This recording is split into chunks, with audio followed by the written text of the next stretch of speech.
They say silence keeps the peace. That night, my silence cost $300,000. At the Dallas Country Club, chandeliers bled gold and violins screamed class. I stood in the back, a man they'd already priced and written off. Every toast sounded like a receipt for my dignity. When my wife raised her glass and thanked the men who built her success, my name stayed buried under their laughter. You want to know what contempt looks like? It's smiling while they strip you of respect and call it family. So I did the only thing a man with nothing left to lose would do. I destroyed their $300,000 illusion. If you've ever been laughed at for being honest, stay with me. Because tonight, silence ends. I'm 48. I fix things that quit on you, starters that click and die, brakes that grind, a truck that only turns over when the morning's cold and mean. Grease lives under my nails like a second skin. When an engine fires clean, I sleep. That's my kind of peace. Then I married into the Thompsons. Old money, new rules. They measure men by square footage and last names. I wasn't Ethan. I was the mechanic. Useful if your Escalade won't start. Out of place when the truth does. So I learned the trick. Shave the edges off my words, sit where they point, smile on cue. They called it harmony. I called it holding my breath. Respect never came, but corrections did. Tie, tone, chair. A laugh that landed on me like spit. One night, someone said the quiet part out loud. Pleasant voice, full room. He's the embarrassment of the family. The table laughed because it was easier than disagreeing. I didn't throw a fit. I took inventory. How long had I been shrinking to fit their picture? How many dinners did I spend pretending small was noble? Peace started to look like surrender. Surrender started to feel like rot. And rot spreads. So I did what mechanics do. I listened for the rattle I'd ignored. It showed up as a number buried in our accounts. Weekday, downtown, a hotel we never use, a receipt that didn't belong. Our wedding photo has dust in the corners now. In it, I'm clean for once, knuckles unbroken, eyes wide open like a man who thinks love outshouts money. Years teach you different. Money is a PA system. It drowns out anything that isn't on script. My hands tell on me. Scar over the index, black crescent under the thumb. Laura's hands live online, soft light, perfect captions, angles that erase what hurts. Grateful. Blessed. Legacy. Words stacked like gift boxes, empty under the lid. The family group chat hums the same tune. Article links, charity photos, gala invites with my name misspelled or missing. You don't vanish. You get cropped. Loneliness isn't quiet. It's standing in the photo and realizing the lens isn't meant for you. It's laughing on time so no one notices you weren't in on the joke. It's learning the art of being furniture. I stopped asking to be seen. I started counting. Dust layers, likes on her posts, the way my chair drifted toward the edge of every frame. I told myself this was adulthood, shoulders wide, mouth shut. But silence has a bill, and one day it came due. A charge line blinked at me on our statement. Tuesday, mid-afternoon, downtown. A hotel with a reputation and a room number I didn't recognize. If you've ever tasted metal in the back of your throat, you know that feeling. I circled it with a pen, and I didn't tell a soul. Dinner was stiff, forks placed like rules. Laura slid in late with a smile too fast. Meeting ran long, and kissed the air near my cheek. Bradley tipped his glass and said, "Some of us don't get to clock out at 5. Eyes on my hands like grease could stain his wine. Margaret folded her napkin like a threat. "Let's keep appearances, please." The word please carried a leash. I felt the heat climb my neck, then forced it back down. Count the bites. Chew the noise. Breathe until the room forgets you're in it. Laura joked about the gala, about donors, about legacy. Legacy to them was a mirror that refused fingerprints. Mine were all fingerprints. I told myself this is marriage. Pick your battles, lower your voice, keep the peace. The truth? I picked silence because I didn't want to fight a crowd, and silence felt noble right up until it started to rot. I chose silence, then silence turned into permission.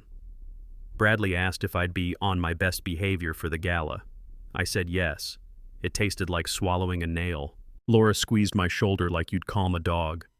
I pressed my tongue against my teeth so words couldn't escape. That night in the garage, the cold came easy. Then my phone buzzed. A bank alert. A line item that blinked wrong. Tuesday. Downtown. A hotel we never use. I opened our statement and there it was. Weekday, mid-afternoon. The kind of hotel that sells quiet by the hour. Code. Client entertainment.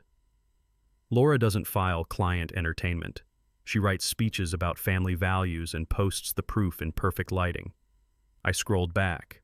2 Tuesdays, same place, neat as a habit. The numbers were small enough to look harmless. That's how lies start, at a price point you'll ignore. I pulled the airline app, Bradley's business trip last week. Canceled. Funny. His plane stayed grounded and a hotel downtown got paid. I screenshotted the charge, then the second, then the canceled flight. I circled the dates like a man tracing a leak in a ceiling, drip, drip, same spot, same stain. I didn't storm into the bedroom. I set the phone down and let the metal taste settle. This wasn't jealousy. This was math. Patterns don't argue. Patterns don't blush. Patterns add up. Morning came with coffee and a smile I'd seen on billboards. I slid the phone across the counter. What's this? Just 4 words. Even, plain, no drama. She barely looked. Client dinner. Work card glitched. I put it on ours. Don't make this a thing. Receipts aren't feelings. Receipts don't lie. I saved the screenshots to a folder with a name I wouldn't forget. I didn't push. Not yet. I agreed to let it go, out loud. Inside, I started listening for the rattle I'd ignored, and the next sound was her favorite word, paranoid. I kept my voice low. Laura, the Tuesday charges, help me understand. She smiled like a teacher grading a child. You're reading it wrong. I checked twice. She laughed, soft, sharp, the kind that files you down. You're paranoid, Ethan. No pause, no curiosity, no, let me see, just a verdict. She brushed past me to the hallway mirror, fixed a hair that wasn't out of place, and said, please don't start. Please meant shut up. Start meant ask again. I waited for the thing married people do, the small reach, the simple sorry. It never came. She picked up her purse. I'm late. Late for what? Work. The door caught air and slammed like a gavel. I stood in the kitchen with the old refrigerator hum and a mouthful of pennies. I told myself not to take it personal, then remembered. Disrespect is always personal. The coffee turned bitter in one swallow. I looked at the circled charges and felt the room tilt. I'm not 18. I don't yell. I stack facts. I put the screenshots in a folder. I wrote the dates on an index card like a man bookmarking a fight he didn't choose. And I heard her word echo down the hall. Paranoid. They call you paranoid right before the truth shows up. My phone buzzed on the counter. Our shared plan lighting up with a preview I wasn't meant to see. Family plan, shared notifications. We set it up years ago to save a few dollars and a few headaches. Funny how thrift turns into proof. Her text preview flashed on my lock screen before it faded. The hotel's name, clipped in a bubble, neat and casual like a calendar reminder. Another buzz. A photo, blurred in the thumbnail. Carpet, a lamp, a slice of city window. My hand missed the first swipe because it wouldn't stop shaking. I told myself to breathe. Count to 5 like I do under a hood when a bolt won't break free. 1, 2, 3. The preview rolled again. Same place. Tuesday. A time that matched the charges and the canceled flight. Patterns don't lie. People do. I didn't open the thread. Not yet. Opening it makes a story permanent, and I wasn't done collecting the parts.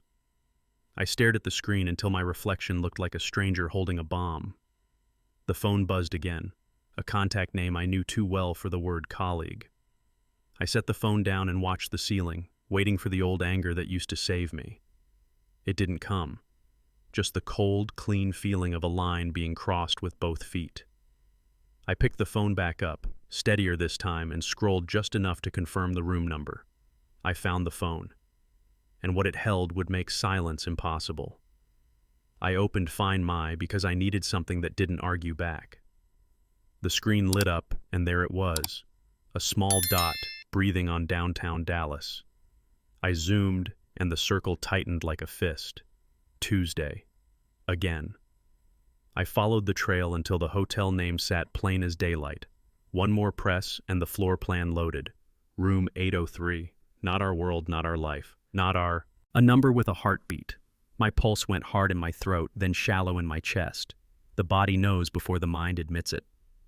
I watched that dot like a man checking a slow bleed. Steady, steady, no sign of life leaving, just proof of where it was going. The clock said 3:17 p.m., same window as the charge. The app doesn't care about feelings. It just points. I could have called. I didn't. I could have driven there. I didn't. There's a dignity in not chasing what walks away from you. I took a breath that tasted like pennies and wrote the room number on an index card. 803. I said it out loud until it sounded like a diagnosis. My heart didn't break. It went quiet. Quiet is where the counting gets clean. Once is noise. Twice is signal. I needed a third dot to lock the pattern in place. And patterns, unlike people, don't lie. I went back 3 weeks in the app. Tuesday. Same hotel, same hour. A neat line of repetition like tread marks across wet concrete. The check-in times sat on top of each other. 3:12, 3:14, 3:13. Close enough to feel practiced. I screenshotted each map, each timestamp, each tiny circle that said I wasn't crazy, I was paying attention. The photo thumbnail from the text thread gave me one more detail. That lobby carpet, a cheap geometric pattern you can spot even in a blur, a corner of a suitcase, the edge of a mirror, enough to place a body in a space without guessing. I saved it all. Images labeled by date, PDF of the card charges, a note titled Tuesdays. Evidence doesn't need to shout. It just needs to stack. I looked at the pile and felt the heat leave me. Cold moved in. Useful cold. The kind that keeps your hand steady on a stubborn bolt. I wasn't building a scene for a fight. I was building a case for the truth. I wrote the 3 dates on the same card as the room number, underlined them twice, then once more for the man I used to be. I wasn't hunting a feeling. I was verifying a fact. Facts come next with backups. Backups come next with a plan.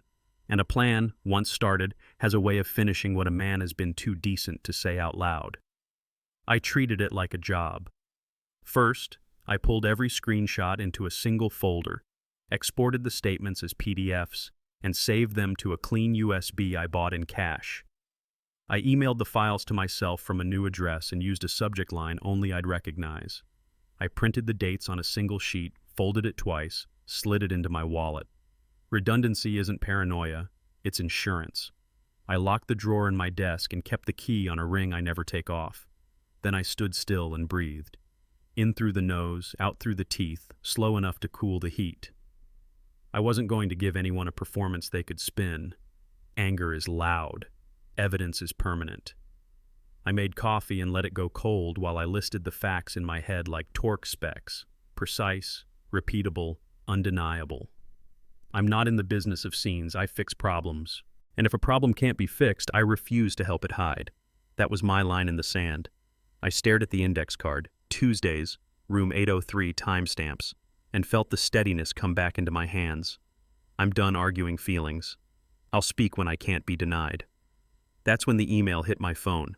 Thompson Legacy Gala, black tie, VIP seating. The subject line wore perfume. The timing smelled like strategy. I opened it and saw what money calls family, a spotlight with my name missing.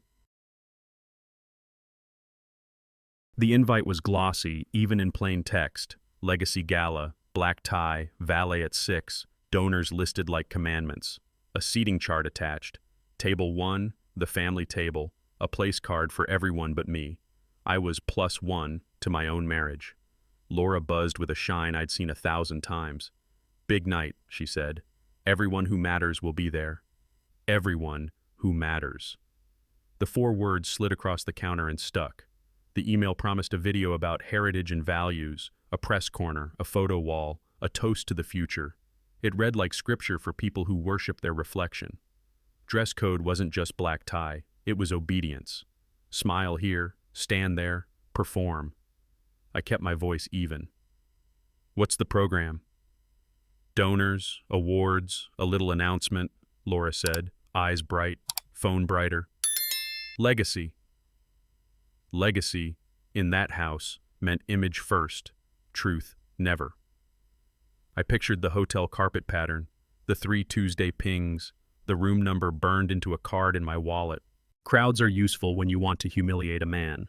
Crowds are also useful when you want to hide a contract in a celebration. I RSVP'd attending. She kissed my cheek without looking. Good. Be on your best behavior. Best behavior means shut up on cue. I smiled like a locked door. The party wasn't a celebration, it was a stage. And stages aren't for family. They're for performances and for reveals. Bradley called like we were teammates. Swing by the office, quick thing before the gala. Quick things in that family wear suits. I walked into glass and echo, walls that let you see everything and say nothing. He waved me into a conference room where the table looked heavier than most cars I fix. A stack of binders waited, thick enough to bruise. A pen sat in a silver holder like a crown. He smiled without warmth. Formality. That word again, expensive duct tape for bad ideas. He slid a folder across, my name on the tab, not quite centered. Inside, pages that smelled like toner and intent. He talked about streamlining the structure, cleaner optics. Everyone aligned for the announcement. The phrases stacked up like pillows over a face. I flipped pages slow, felt the paper weight, watched his jaw for the little tell when you hit something real. He stayed breezy, the way men do when they think a smaller man won't ask larger questions. Through the glass, the city moved like nothing ever happens to it. I said, "What exactly am I signing here?" "Nothing dramatic," he laughed. "We just need to button things up." Button, like my place at their table. Button, like silence. He leaned back, casual as a cloud. "It's standard. We just need your signature before the event." There it was, the clock tied to the pen. My name on paper, their story on stage. The binders stopped being paper. They became the trap you can't see until you look down. I read, "Transfer of voting rights, permanent by irrevocable proxy.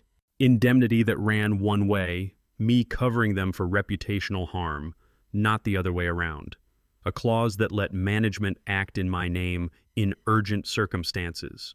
Urgent, like tonight. Effective date backdated to last month, as if I'd already agreed. Witness lines blank. Counsel reviewed, but the in-house lawyer was out of pocket. Vacation, Bradley said, smiling with his teeth, not his eyes. I asked about valuation. He talked about family trust. I asked who drafted the language. He said, our legal team. I asked why the timing had to be now. He talked about momentum. Momentum is what thieves call it when they need your hand to move faster than your brain. I kept my voice flat, my questions simple, my face dull as a wrench. Let a man think he's winning. He'll show you where he hid the prize. Laura texted me, proud of you, with a heart. It landed like a lie. I looked at the page marked consent, the one that turned my no into their yes if I didn't answer in time. Silence, weaponized into agreement. I closed the folder and set the pen back in its silver throne. I'll review, I said.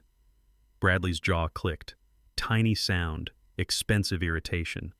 This wasn't about peace. It was about possession. They needed my signature more than my silence, and that meant I was done giving either. Margaret cornered me before the elevators, pearls tight against her throat. Do not embarrass this family, she said, every word ironed flat. I kept my hands in my pockets so I wouldn't clench. Laura slid in a second later, eyes bright, voice soft. Please, Ethan. The gala matters. Donors. Press. My mother's health. The plea was sugar over a blade. Behind them, Bradley drifted closer, already smiling for a camera that hadn't arrived yet. They stood side by side, fingers laced, one picture, one message. Unity without me. A photographer from some society page lifted his lens. Margaret straightened. Laura practiced the expression that gets likes. I could see my reflection in the chrome door. A man edited out in real time. I measured the distance between what they wanted and what I could live with. I won't cause a scene, I said, Truth within truth. I don't need noise to break a lie. Margaret exhaled, satisfied like a judge who got the plea deal she wanted. Bradley winked. Knew you'd be reasonable.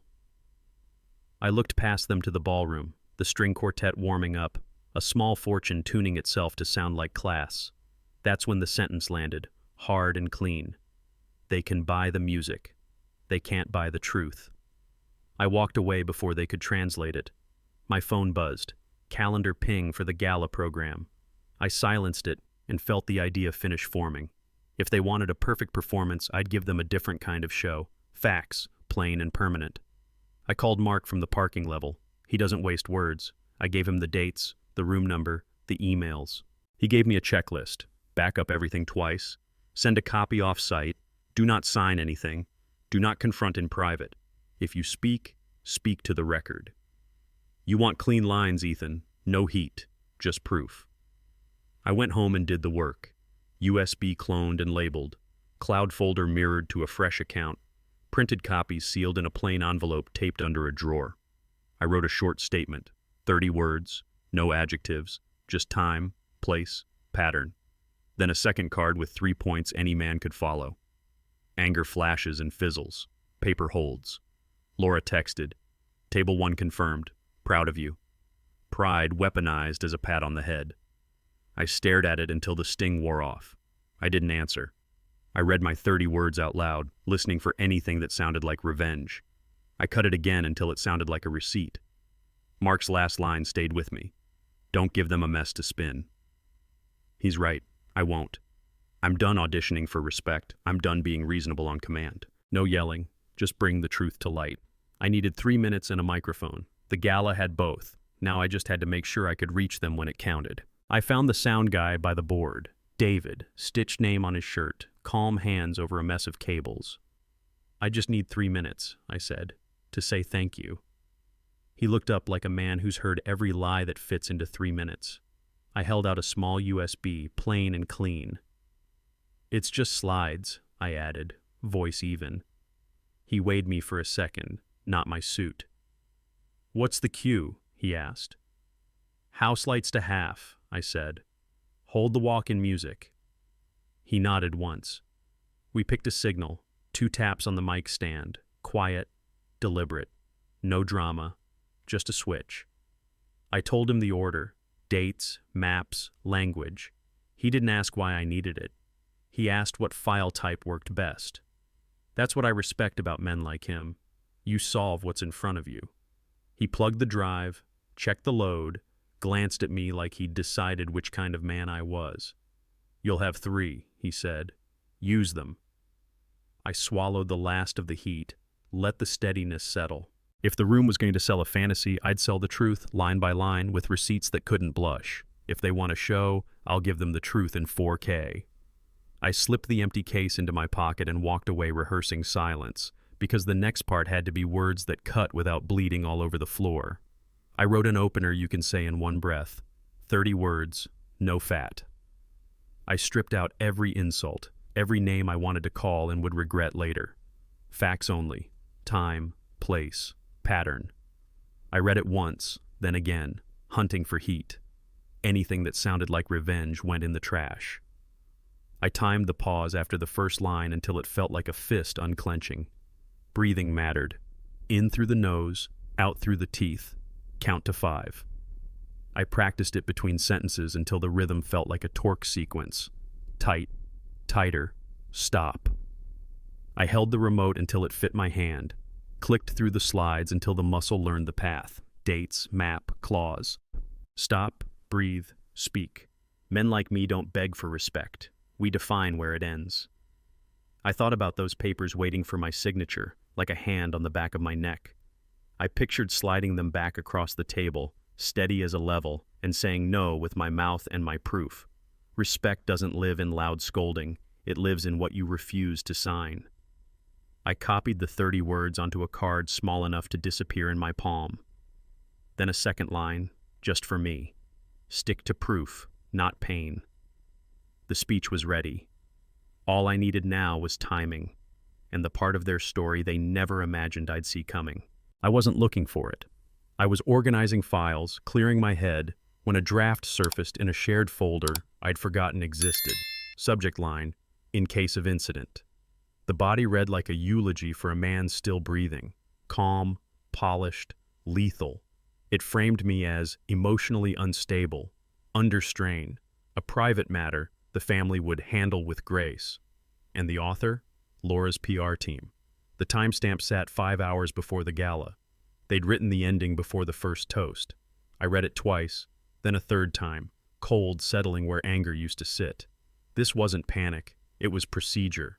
If I spoke, they'd bury me in polite language and make my truth look like a tantrum. That's why the pen had a schedule. That's why formality wore a tux. I exported the draft as PDF, emailed it to my off-site folder, and printed a single copy for the envelope under the drawer. Then I cut my statement down 5 more words. I don't need heat, I need edges. I kept seeing one line in that draft. Ethan has been struggling. I have been struggling, with the urge to stay small so rich people feel big, with the habit of mistaking silence for dignity. Not tonight. They didn't plan a conversation. They planned a cover-up.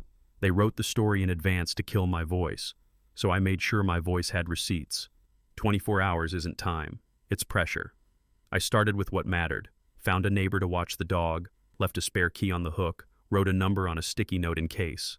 I pressed the tux out, checked the seams, slipped the USB into the inside pocket where a man used to carry cigarettes. It felt right there, light but loaded.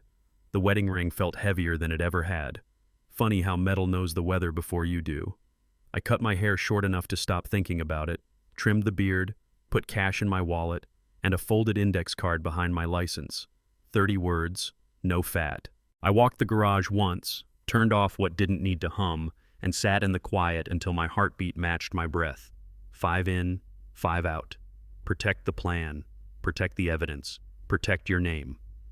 Laura buzzed around the house, lit up like a marquee. Big night, she said. Legacy. I nodded. Legacy used to mean family. Tonight it means truth in front of witnesses. I checked the calendar and whispered it so it would stick. Room number, dates, times. Then I locked the drawer, pocketed the key, and stood up straighter than I had in years. 24 hours to the truth. Every minute between now and then was just noise, the kind you walk through on your way to a microphone. The parking lot was slick and black, a mirror for bad weather and good lies. I killed the engine and sat in the dark long enough to hear the tick of cooling metal. Tux on, ring heavy, USB right where it needed to be. The gold-plated elevator swallowed me whole, doors closing like a verdict. Up top, a string ensemble ran scales, sweet notes stretched tight, the kind that make money sound like manners. Staff glanced at name tags, then at me. Strangers have a way of measuring you the way family pretends not to. I caught the stares, the small pauses, the way people move around a man they've already decided doesn't belong. I smiled, clean, simple, with nothing behind it but steel. I wasn't here to blend in. I was here to be undeniable. Every hallway said hush. Every doorway said behave. The carpet under my shoes cost more than my first pickup and meant less. Good. Let the room underestimate me. It makes the math easier. I walked the perimeter once, memorized exits, clocked the AV table, felt the card in my pocket like a square heartbeat. No rush, no rage, just timing. I promised myself one thing as the house lights warmed. My silence isn't free anymore. If they wanted obedience, they should have picked a different man. I brought proof and 3 minutes to make it land. The MC took the mic and poured honey on the crowd. Names, titles, donors, sponsors, like reading the credits before the movie. A legacy video rolled. Slow-motion boardrooms, grain fields, ribbon cuttings, wide smiles. Applause came easy, like tipping a waiter, automatic, loud enough to sound like belief. I sat where I always sit now, at the edge table, close enough to clap, far enough to miss the photo. My wine stayed full. Thirst wasn't my problem. Laura glowed 3 tables up, chin high, shoulder angled for the cameras. Bradley worked the room like a politician at a funeral. Grief on demand, handshakes that promise nothing. The screen flashed words they love: heritage, values, stewardship. I thought about room 803. I thought about formality, about papers that turn a man into a mannequin who nods on cue. The video ended. Standing ovation. A donor whispered, "Beautiful." I heard the strings push higher and looked down at my hands, scar over knuckle, steady as a level. Every second the room worshipped itself, my proof got sharper. Ceremony is camouflage. It hides contracts in praise and betrayal in etiquette. Fine, let them clap for the mask. I finished not drinking my wine and felt the remote shape against my palm, familiar as a wrench handle. When the applause settled, the truth was still there, waiting its turn. They worship image, not truth. And when worship gets loud enough, the first quiet fact can sound like thunder. Bradley drifted over with a grin that had practice in it and tapped my glass. "To us," he said. "We're family." The camera swung our way like a lazy searchlight. I lifted my chin, gave it the nod men give when they're done explaining themselves. Laura stood half a step back, gaze sliding past mine like a car that doesn't signal. Her smile was ready for the lens, not for me. "We're family," Bradley repeated, softer, like a warning dressed as comfort. I let the words land and settle. They tasted like sugar on a bruise. I watched his eyes do the math. Crowd size, microphone distance, how far he'd have to move if I didn't play nice. I moved my glass to the table and wiped the ring of water with my thumb. "Family doesn't make you disappear," I said, low enough that only he could hear. No heat, just a measurement. His jaw clicked once, the only honest sound he made all night. The camera slid on. The room kept clapping for itself. I checked the time without looking at my watch and let my hand find the small card in my pocket. 30 words, no fat. Laura laughed on cue at something that wasn't funny. I nodded on cue at nothing at all. Under the tablecloth, my fist opened. The night didn't tighten around me anymore. It opened too. The next move wasn't theirs. I stood, slow, and took the long way around the room. The hallway was cooler than the ballroom. Carpet muted the footsteps. Paint muted the truth. Laura caught up to me, voice small enough to pass for care. "Don't make this a thing," she said. "Not please, not talk to me, just don't." A new perfume trailed her, something sharp and clean, the kind that tries to rewrite a room. I looked at the wall, not her eyes, because I was done borrowing permission. "We'll be fine," I said. It sounded like a promise, but it wasn't to her. It was to the part of me that thought survival meant shrinking. She waited for me to fill the silence with apologies. I let it sit. Silence with a backbone is different than silence with a leash. "We have donors," she tried. "Press." "I know," I said. No sarcasm, no lecture, just the truth, undressed. She searched my face for the old version of me, the man who'd soften, who'd make this easier to swallow. He didn't show. I stepped aside so she could pass. She didn't. I turned anyway. My ring felt heavier. My pocket felt heavier in the good way. The card. The USB. The breath that hit clean and stayed. I don't beg anymore. I'm done asking to be small. I walked back towards the light and the noise, toward the place where "Don't make this a thing" turns into a microphone in 3 minutes with my name on them. David met my eyes and nodded like a man who keeps promises. We checked the levels, voice clear, no sugar, no echo. He killed the walk-in music for a beat, brought it back, then pointed at the strip light above the aisle. That was our cue. 2 taps on the stand, house lights to half. The USB loaded clean. The file names lined up like soldiers. Dates, map, clause. I walked to the mic position and felt for the tape on the floor. 1 step back and I'd be in shadow. 1 step forward and I'd be inside the lens. I chose forward. The front row filled like a verdict. Margaret tight-lipped, Bradley loosening his tie for the camera, Laura shining for people who collect last names. Donors leaned in, the kind of attention you only get when they think you're about to thank them. Good. Let them lean. I kept the remote in my palm until it disappeared into the hand that's turned wrenches for 2 decades, breathing even, pulse steady, Nothing to sell, everything to show. David flashed the dimmer once. Our signal worked. Clean, invisible, enough. I squeezed the note card until it softened, then slid it back into my pocket. I didn't need the words anymore. I had proof. The stage belonged to whoever could hold it without shaking. My 3 minutes were ready. I built a thin folder a certain way, quiet and unforgiving. On top, printed receipts, circled dates, the kind of ink you can't edit from a phone. Behind that, the map pings, 3 Tuesdays stacked like tire marks you can't explain away. Then the email labeled, "In case of incident," language soft as velvet over a throat. Underneath, the clauses, voting rights siphoned by irrevocable proxy, backdated consent, reputational harm pinned to my name, each page a small weight. Together, a barbell. I slid the stack under my hand and felt calm move in. Men talk about gut and pride and rage.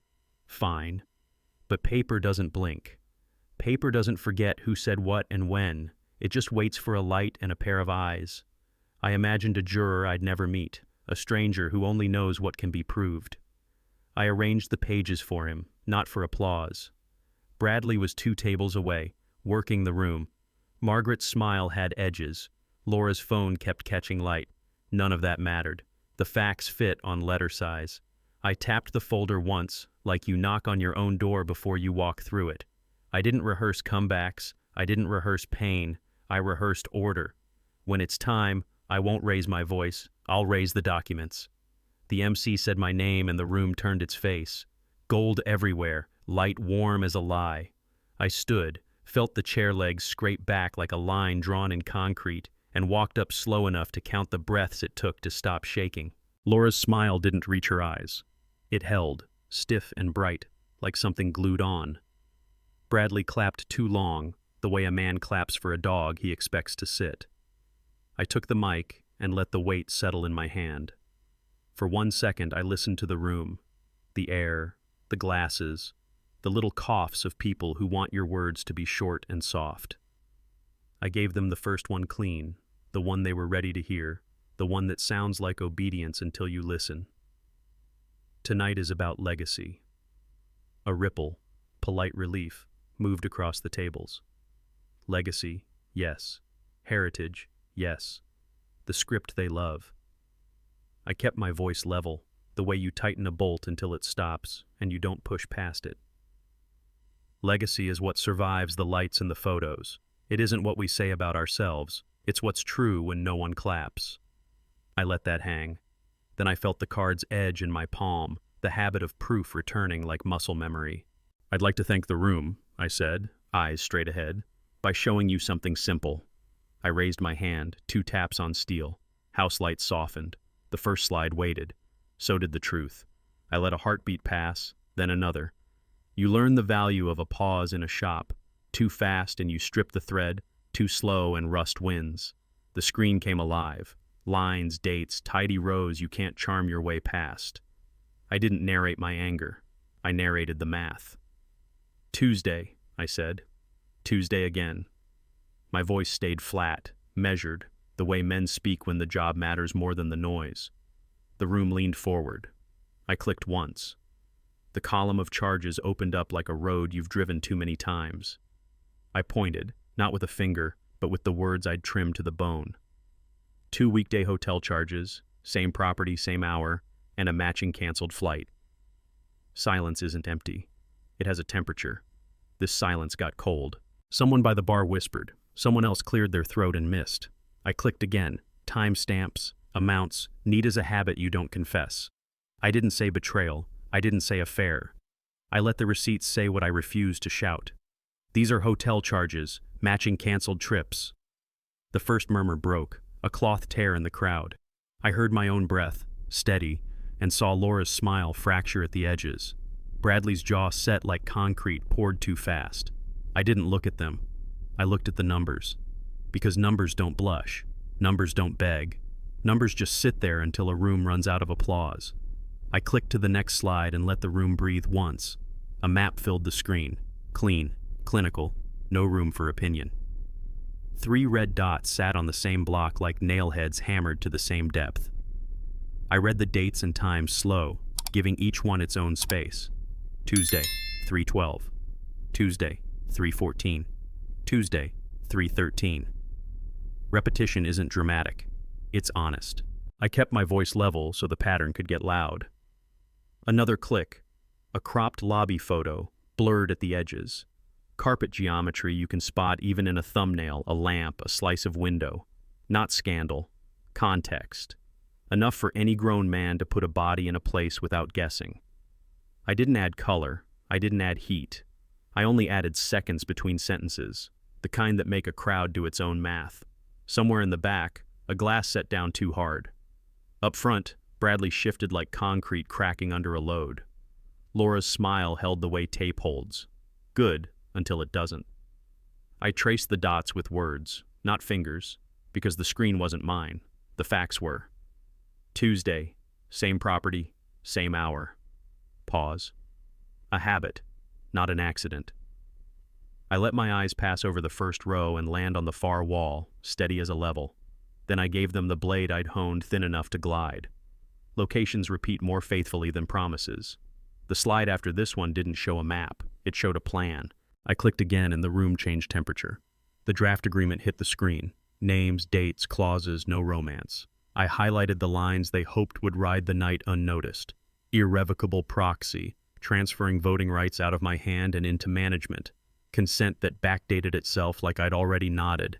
An indemnity that made me absorb reputational harm, while theirs stayed stainless.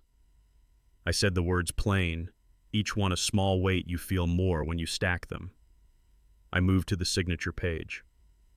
Effective upon execution, I read. Scheduled tonight. I didn't look at Laura. I didn't look at Bradley.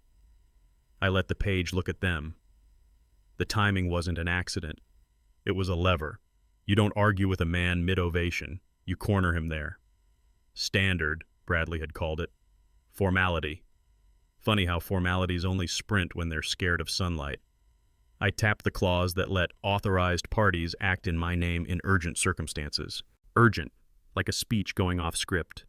There's a clean kind of anger that doesn't tremble. It stood up inside me and arranged the papers by consequence. I could hear Margaret's breath. You can always hear lace when it's pulled too tight. I let the pause do the cutting, then set the line down where everyone could see it, dressed in simple clothes so it couldn't be dismissed as theater. This party is a contract, meant to force my signature in public. And if they needed a signature, mine had just learned how to write the word no. I brought up the next slide and let the header speak before I did. In case of incident. Not rumor, not hearsay. A drafted statement with my life prepackaged for damage control. The word unstable sat in the second paragraph like a knife under napkins. Author line, Laura's PR. The timestamp? This afternoon, hours before the first toast. I read it flat. We ask for privacy during this sensitive time. Ethan has been struggling. Struggling with what? Breathing in a room that won't let him exist? I didn't raise my voice, I widened the view. This is how image talks when truth gets inconvenient. A QR code glowed in the corner. If you'd like the full draft, help yourself. Heads turned, phones lifted. A few people scanned before they remembered where they were. I let the scan be my witness. I didn't call anyone a liar. I let polished language do it for me, each careful phrase placing a cushion over my mouth. They were ready for a scene, I said, so they wrote one. My hands stayed steady. My breath did too. You don't need heat when the paper burns by itself. I gave the room one clean line to hold on to, a label that would stick after the flowers went home and the press kits were boxed up. They pre-wrote a story to silence me. Then I lowered the mic half an inch and watched the calm fold into noise. It started small, air moving where it shouldn't. A back table whispered. The camera on a crane hesitated mid-swing, then froze. Someone in a suit whispered into a headset. Someone else in a headset forgot they were being watched. The polite clatter died. Management scattered like waiters catching broken glass. Laura stood so fast her chair hiccuped. The practiced smile fell off her face like a sticker losing glue. She said my name once, then again, as if saying it might make me smaller. Bradley didn't say mine at all. He came forward, shoulders set, mouth already forming a command he thought the world would obey. "Cut it," he told the AV team. "Now." When the screen didn't blink, he stepped toward me, close enough to smell the cologne he saves for donors, voice low and barbed. "Turn it off." He expected movement. He expected compliance with a price tag. A security hand appeared, palm out, not touching, just naming a line. Bradley's jaw fired a warning. The hand didn't move. The room felt the shift, the moment when influence meets a rule that doesn't take tips. I didn't move either. I kept my eyes where the proof lived. I let the murmur grow around me like weather. Noise doesn't change math. Noise just announces the storm is finally here. "Ladies and gentlemen," I said, calm as a level, "we're almost done." The next slide wasn't paper. It was the reason paper existed. I kept my voice flat, the kind men use when torque matters more than talk. 3 facts, and I'm done. I held up a finger. 1. Weekday hotel receipts. Same property, same hour, matched to canceled flights. Second finger. 2. A map with 3 red Tuesdays landing on room 803. Third. 3. A draft agreement and a pre-written PR statement calling me unstable, both timed for tonight. I wasn't here to perform pain. I was here to log it. "I don't want a scene," I said. "I want the record. Truth, not humiliation." I asked the room for 30 seconds, not permission. Time to finish what I started. The lens on the back camera found me. I looked right through it to the men who know this feeling, the quiet ones who've been priced and written off, who've learned to apologize for breathing. "I'll be clear," I said, heartbeat even with the house lights. "You can clap for image all night, but image doesn't outlast paper. Paper doesn't blush. Paper doesn't forget." A manager shifted. Bradley exhaled like a man out of plays. I let the silence do some work. I reset my grip on the mic, nodded once to the AV table, and gave the sentence I came here to leave in the room forever, carved clean enough to outlive applause. "You can buy the music. You can't buy the truth." I didn't shout. I reached for the only piece of metal that still claimed me and let my hand decide. The wedding ring slid once, caught, then gave. Skin pale underneath, like a line where the sun couldn't pass.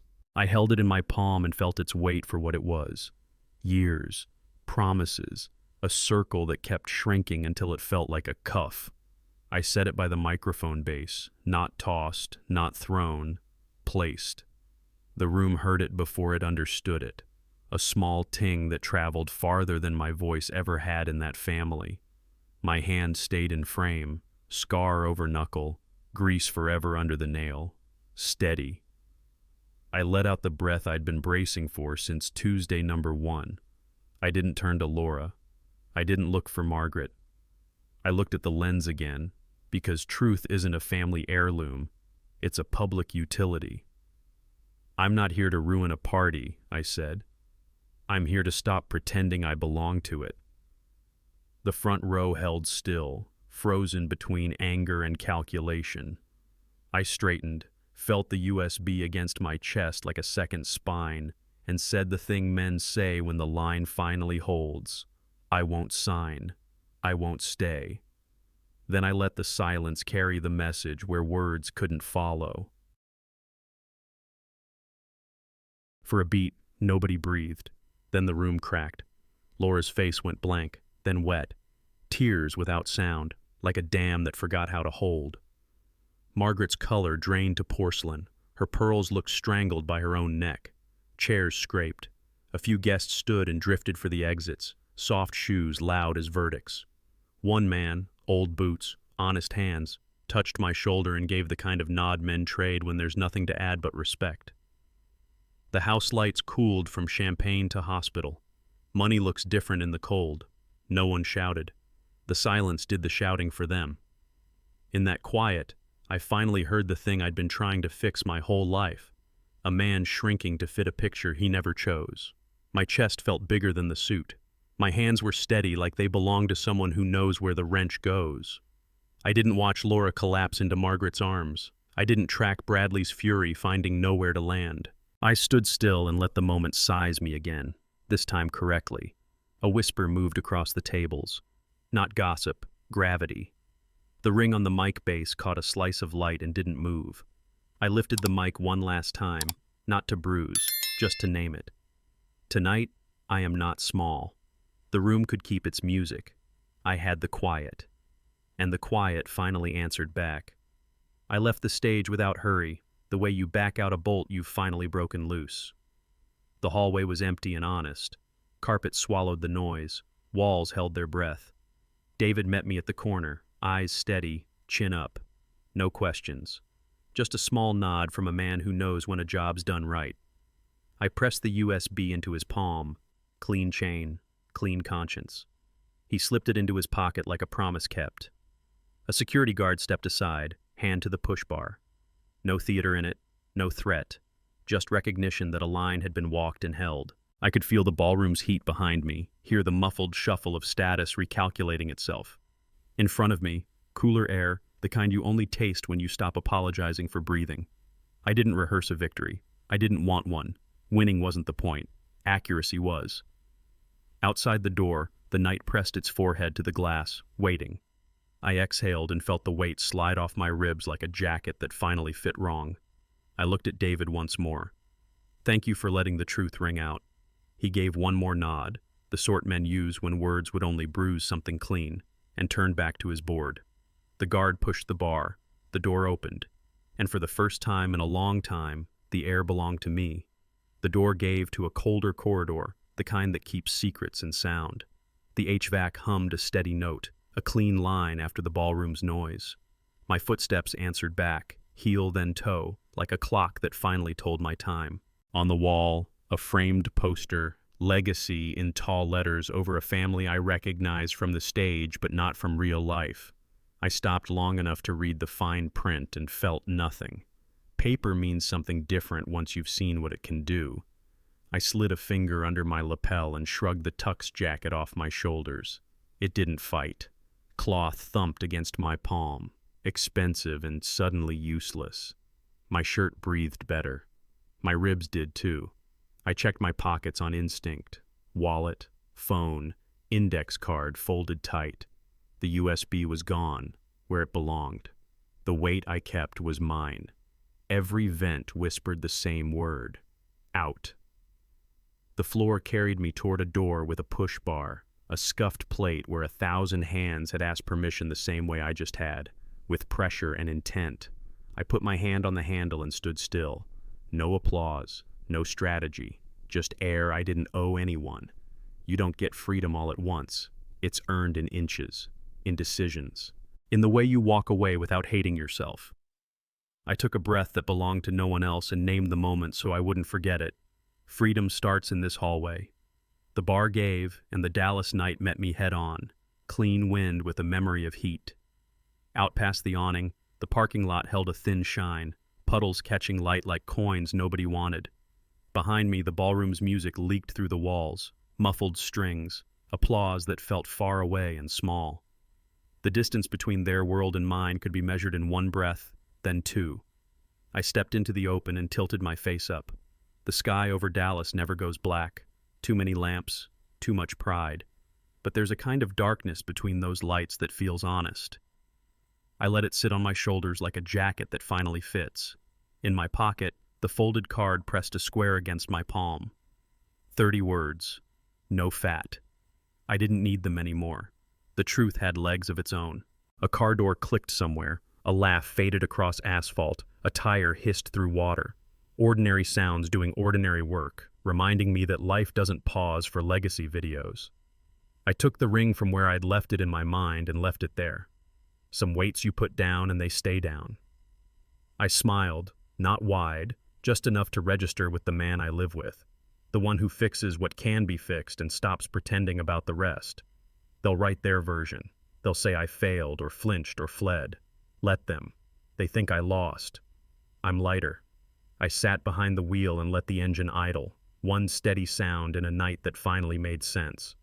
I called Mark and let it roll to voicemail. It's done, I said. Proceed. Pull copies. File what needs filing. I won't be signing anything. I kept it short because truth doesn't need padding. I ended with the only plan that mattered. Call me at 9. I set the phone to silent and flipped it face down, like closing a book that's finished telling on itself. Headlights stretched the lot into pieces. I eased out slow, tires whispering over wet lines. The radio stayed off. My head didn't need a soundtrack. Wipers ticked once and stopped.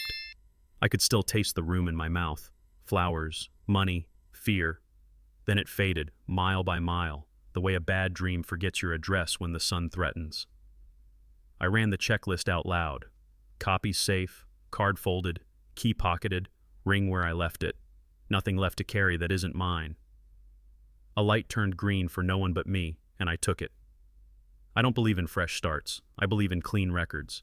I believe in the day after a hard no when the ground holds. Morning is law. Tonight is peace. I drove home in the kind of quiet a man earns. No explanations, no permission slips, just the road, the wheel, and a name I'm keeping. This part isn't for the room I left. It's for you, the man in his 40s or 50s who fixes what breaks and swallows what hurts because that's how you were taught to keep the peace. You know the feeling. Laughter that lands on you, not with you. Questions that get called attacks. Love that wants obedience more than honesty. Gaslighting doesn't always scream. Sometimes it smiles and tells you you're paranoid, then uses your silence as proof. You don't need me to tell you anger burns quick and dies. Respect doesn't. It's built in small, hard choices. Saving receipts instead of shouting. Backing up truth instead of begging. Choosing a straight spine over a quiet seat. Silence has a price, brother. It charges interest. The longer you pay, the less you own of yourself.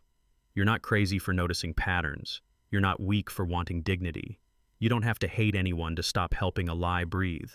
Draw the line where your name lives. Protect it with facts. Speak when you can't be denied. And if they call you unstable for refusing to disappear, that's not a diagnosis, it's a tactic. I walked out lighter because I carried only what was mine. You can too. Don't let them write your story for you. Put your name on the truth and let it stand. The next move is yours. 3 facts, then we're done. Hotel. 2 weekday charges at the same property, same hour, tied to canceled flights. Papers. A draft that moved my voting rights out of my hands and into theirs, timed for applause. Email. In case of incident, labeled me unstable before I said a word. That's the record. Why break a $300,000 party? Because image was strangling truth. Because silence had turned into consent. Because a man can't keep shrinking to fit someone else's frame and still call it living. I didn't come to humiliate anyone. I came to stop helping a lie breathe. That's the lesson. Dignity isn't loud. It's the line you refuse to cross and the signature you refuse to give. Freedom isn't fireworks. It's clean air in your chest, a straight back in a crowded room, and a door that opens because your name still belongs to you. I walked out lighter, and the ground held. Tomorrow is law. Tonight is peace. If this story hit something true in you, I'm building a series for us, men who spoke up. Real receipts, real boundaries, no theater. We'll talk patterns, paper, and how to carry your name without apology. Subscribe, stay with me, and bring a brother who needs proof that he isn't crazy. If this feels like you, comment, I choose dignity, and share this with someone who needs it.